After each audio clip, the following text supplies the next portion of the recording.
वो तो बुझाई छो छै मस्त जवानी हमर हम छोरी छी हंसी अच्छा हम तोरा सन सन छौरा के नहीं करबो रे पसी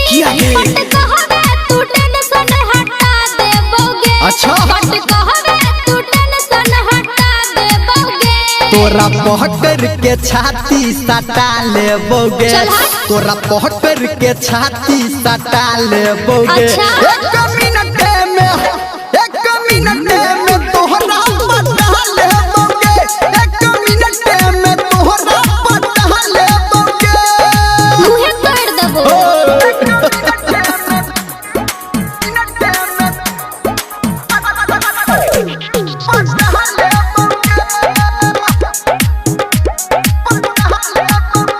अभी आप सुन रहे हैं धर्मेंद्र निर्मलिया को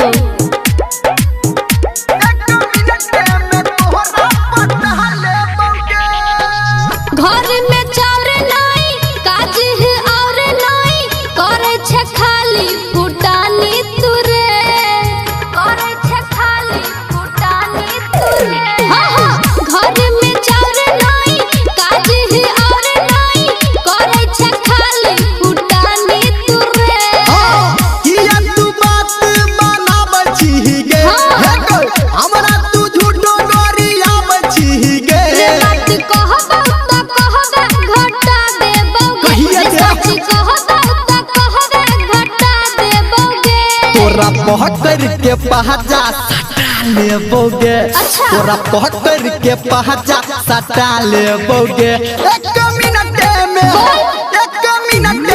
तोहरा पटा लेबोगे एक मिनट में तोहरा पटा लेबोगे दूर जो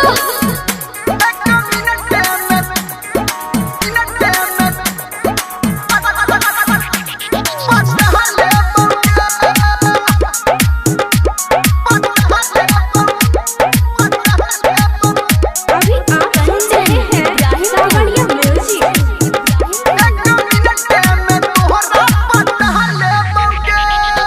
सुनधारा में अंदर हमरा अंदर तोहर कोनो सेटिंग नहीं छौ रे छौरा वो तो हम लागले छियो हां सुनधारा में अंदर हमरा अंदर तोहर कोनो सेटिंग नहीं छौ राइटर सनटू के काटै छी गे हे गे संजय गौतम के डांटै छी गे रे तू आरती से कहबे हटा देबोगे नहीं गे। रे तू आरती से कहबे हटा देबोगे ये तोरा पहकर के पहचा सटा लेबोगे तोरा पहकर के पहचा सटा लेबोगे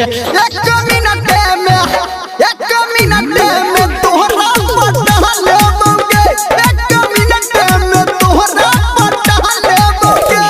छै मस्त जवानी हमर हम छोरी छी हंसी हम तोरा सन सन छौरा के नहीं करबो रे पसी पट कहबे तू टेंशन हटा देबोगे पट कहबे तू टेंशन हटा देबोगे तोरा पहकर के छाती सटा लेबोगे चल हट। तोरा पहकर के छाती सटा लेबोगे अच्छा। एक मिनट में तोहरा पटा लेबोगे एक मिनट में तोहरा पटा लेबोगे बुझली गे जा मुहे